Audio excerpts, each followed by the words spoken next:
خیر امتن اخرجت للناس۔ سمجھ گئے میری بات؟ ایک بات ضرور عرض کرنی ہے کہ اس پر بعض یہ جو ہمارا ریبنڈ کے دوست ہیں انہوں نے آیت پہ قبضہ کیا ہوا ہے، حالانکہ وہ آیت کا وہ معنی نہیں ہے، یاد رکھو، ناراض ہونے کی ضرورت نہیں ہے۔ جو ریبنڈی حضرات بیٹھے ہیں، یہ ریبنڈی میں اس لیے کہہ رہا ہوں کہ چونکہ ایک گروپ ہمارے دعوت والوں کا وہ قرآن کی دعوت بھی دے رہا ہے، آپ کو پتہ ہے کہ نہیں ہے؟ ہاں، اللہ کرے کہ یہ لوگ آگے آئیں، یہ دوسرے پیچھے جائیں۔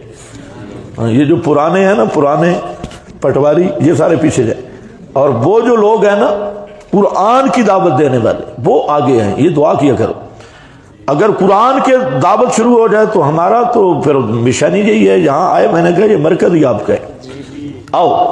اور میں نے انہیں کہا پریشان ہونے کی ضرورت نہیں، ہمارے دوست ہیں جہاں جو پنڈی اسلام آباد کے وہ دوسرے حضرات تھے، انہوں نے پہلے دن مجھے بتایا کہ ہماری تحریک کا مقصد، ہمارے مولانا سعد صاحب نے، انہوں نے ترتیب یہ رکھی ہے کہ جہاں بھی جاؤ گے درس قرآن ہوگا، اور پھر فقہی مجالس ہوں گی، فقہی مسائل پہ نشست ہوگی، اور قرآن پاک کا ترجمہ پڑھایا جائے گا۔ جو پڑھے لکھے حضرات یا کچھ قرآن نہیں پڑھے انہیں قرآن پڑھاؤ، اور جو ترجمہ پڑھنے والے ان کو ترجمہ، صورتوں کے تراجم اور دروس اور فقہی مجالس۔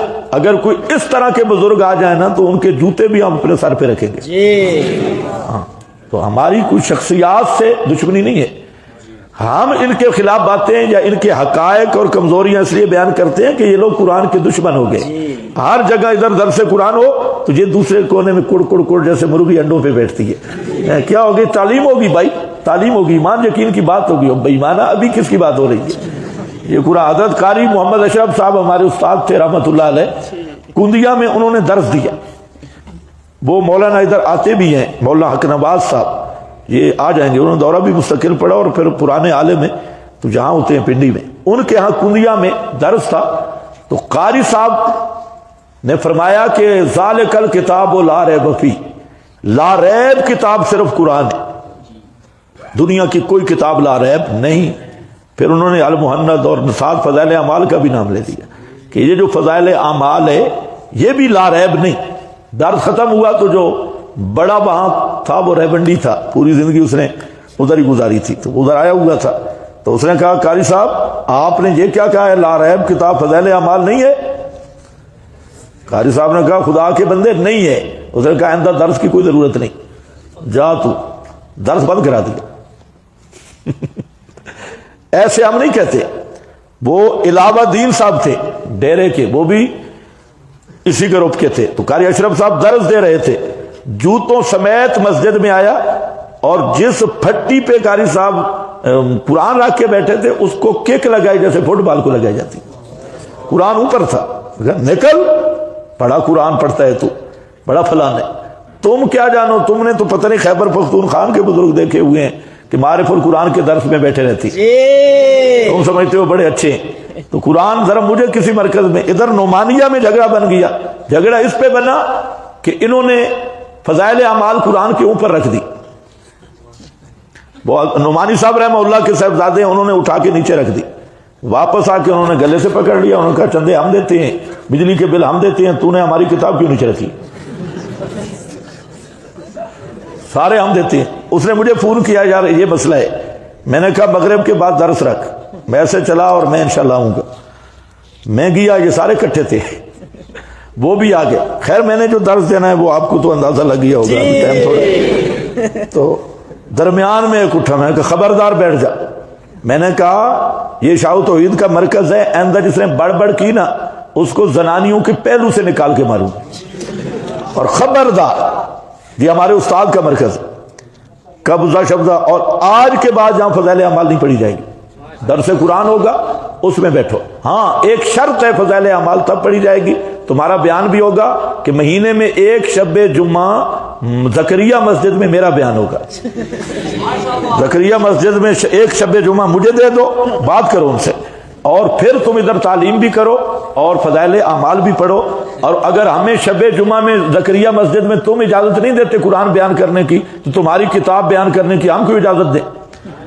تو اسی پر پھر وہ اٹھا تھا کہ آپ نے مولانا زکریا صلی اللہ علیہ وسلم وہ مولوی تھا، میں نے سمجھا بھول گیا، میں نے کہا کیا کہہ رہا ہے؟ کہتے مولانا زکریا صلی اللہ علیہ وسلم۔ میں نے کہا بہت اچھا۔ گلی میں نکل گیا، ہمارا ایک ساتھی ساتھ پھر رہا تھا، تو کہہ رہے تھے یار یہ مولوی تو بدماش ہے، یہ تو مولوی بہت بدماش ہے، ہم نے تو سنا یہ مولوی ہے، یہ تو بہت۔ وہ چھوڑ گئے مسجد بھی اپنا الگ بنا لی، اس کے بعد نہیں ہوا۔ آپ کو پتہ ہی نہیں ہے کہ یہ شے کہ آپ کو بڑا افسوس لگتا ہے مقدس بھیڑوں پہ۔ تو وہ جو گروپ ہے نا، وہ جہاں آیا ہے مولانا سعد گروپ، میں نے انہیں کہا پورے ملک میں، اچھا یہ ریبنڈ والے ان کو نکال دیتی، مسجد میں نہیں رہنے دیتے، کیونکہ وہ قرآن کی بات کر رہے ہیں اور فقہ کی، کہتے ہیں ہماری ترتیب میں قرآن نہیں، انہوں نے قرآن کہاں سے رکھا ہے؟ تو وہ خود ان کے خلاف ہے، تو وہ پریشان تھے۔ تو میں نے انہیں کہا پورے ملک میں جہاں بھی آپ کی جماعت جائے مجھے فون کر دینا، میں مسجد بھی آپ کو بتاؤں گا اور انشاءاللہ وہ جگہ بھی دیں گے، آپ کام بھی کریں۔ یہاں پر پھر سے روزہ لگایا اور درس قرآن پہ بڑے خوش ہوتے تھے، 1.5 گھنٹہ میں درس دیتا تھا، سارے سنتے رہتے تھے۔ تو جہاں سے روزہ پھر آگے گئے تو وہاں پر بھی ایک عالم نے درس دیا، وہ مجھے بڑا مزہ آیا۔ اگر ایسی جماعت ہو نا جو قرآن کے درس و دروس والی، تو ہم پوری زندگی دینے کے لیے تیار ہیں، لیکن مشرکوں کے پیچھے نمازیں نہیں پڑھیں گے۔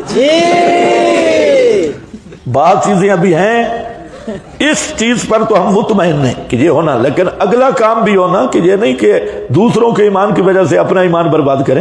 یہ جو مشرکوں کے پیچھے نمازیں، بدعتیوں کے پیچھے نمازیں، میرے سسن تھے اور قریبی رشتہ دار بھی تھے اور بہت بڑے شیخ الحدیث بھی تھے اور مجتہد فی الفنون بھی تھے، حضرت مولانا شرف الدین صاحب رحمۃ اللہ علیہ، وہ ہزاروں علماء کے استاذ ہیں اور فنون کے وہ امام تھے اور بہت ہی متقی نیک آدمی تھے۔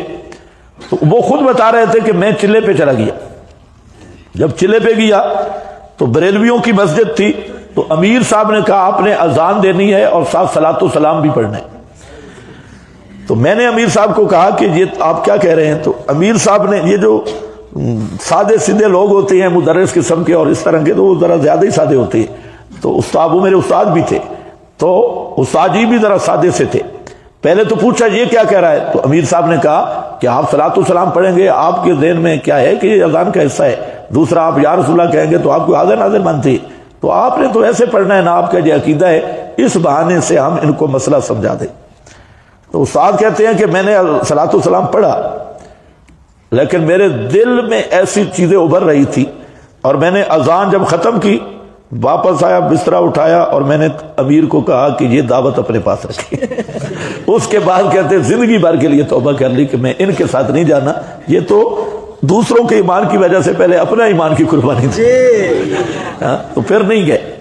تو یہ بہت ساری چیزیں ہیں، ہم ایسے نہیں پاگل کہ ان بیچارے موئے موئے لے لے میاں رانجے دی اربا، ان کے خلاف ہم کیوں بولتے؟ یہ بہت، یہ طوطے کچی فصلوں کا بڑا نقصان کرتے ہیں۔ ہاں بھائی، یہ طوطے کچی فصلوں کا، پتہ نہیں کوئی پرانا ٹکڑا مجھے یاد آ گیا، یہ طوطے کچی فصلوں کا بڑا نقصان کرتے ہیں، تم کچی فصلوں کو لے جاتی۔ بسم اللہ الرحمن الرحیم۔ کنتم خیر امہ کا معنی کیا ہے؟ آپ کے فرقان پہ میں نے حوالے دے رکھے ہیں، ٹائم نہیں، وہاں دیکھ لو، فرقان پہ حوالے ہیں۔ کنتم خیر امہ کا بالاصالت خطاب فقط صحابہ کو، ریمنڈ نہیں کنتم خیر امہ۔ کنتم خیر امہ کون ہے؟ نکالو ذرا، نکالو نکالو نکالو، یہ بھی تمہارا کنڈا نکال دے۔ کنتم خیر امۃ اخرجت للناس،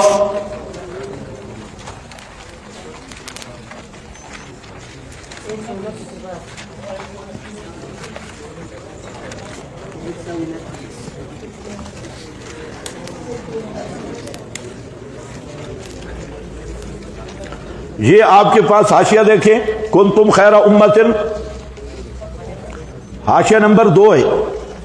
سعید ابن جبیر عن ابن عباس، حضرت عبداللہ ابن عباس فرماتے ہیں کنتم خیر امۃ اخرجت للناس هم الذین ہاجروا مع النبی۔ یہ کن کو خطاب ہے؟ جنہوں نے نبی پاک کے ساتھ ہجرت کی مدینہ کی طرف۔ اور جویبر ضحاک سے فرماتے ہیں ہم اصحاب محمد، یہ محمد صلی اللہ علیہ وسلم کے صحابہ ہیں۔ اگلا لفظ خطرناک ہے، ہم اصحاب محمد خاصتاً، خاصتاً، یہ خطاب فقط اصحاب محمد کو ہے، یعنی کان الروات الدعات الذین امر اللہ المسلمین بطاعتہم۔ عمر بن خطاب کہتے ہیں کنتم خیر امت، کون ہے؟ تکونوا لأولنا ولا تکونوا لآخرنا۔ آگے اب سمجھو اگلا حوالہ بھی ابن کثیر کا، میری طرف دیکھو، کنتم کا خطاب فقط اور خاص کر اصحاب محمد مصطفیٰ کو ہے۔ اب بالاصالت بالتبع کنتم خیر امہ کا خطاب اس کو ہوگا جو متبع الصحابہ ہے، کیونکہ بالاصالت خطاب صحابہ کو ہے، تو بالتبع باقی امت ہے، لیکن بالتبع تب بنے گی کہ وہ متبع الصحابہ ہو۔ تو اصل میں خطاب کنتم امہ یہ ریبن شیبن نہیں، انہوں نے ساری جدھر کرے کنتم خیر امت اخرجت للناس، آگے شکلیں دیکھو، کنتم خیر امت، خیر امت بننے کے لیے صحابہ کی اتباع ضروری ہے۔ جب تک صحابہ کا نقش قدم نہیں ہوگا تو کنتم خیر امہ کا مصداق نہیں بن سکتا۔ صحابہ نے آلو مٹر نہیں کاٹے، کافروں کی گردنیں کاٹی ہیں، فضرب الرکاب، فضرب الرکاب، وہ آلو مٹر نہیں کاٹتے رہے۔ صحابہ کی تشکیل کعبے والی نہیں تھی، صحابہ کا جو گشت ہوتی تھی وہ گلیوں پہ پھرنا نہیں تھا، وہ میدانوں میں آنا تھا، اور صحابہ کی جو نصرت ہوتی تھی وہ اسلحہ کے ساتھ ہوتی تھی، اور یہ نصرت ٹافیوں اور نسوار والی نہیں تھی، ٹافیاں پہنچا دو اور فلانا نصرت ہو رہی ہے۔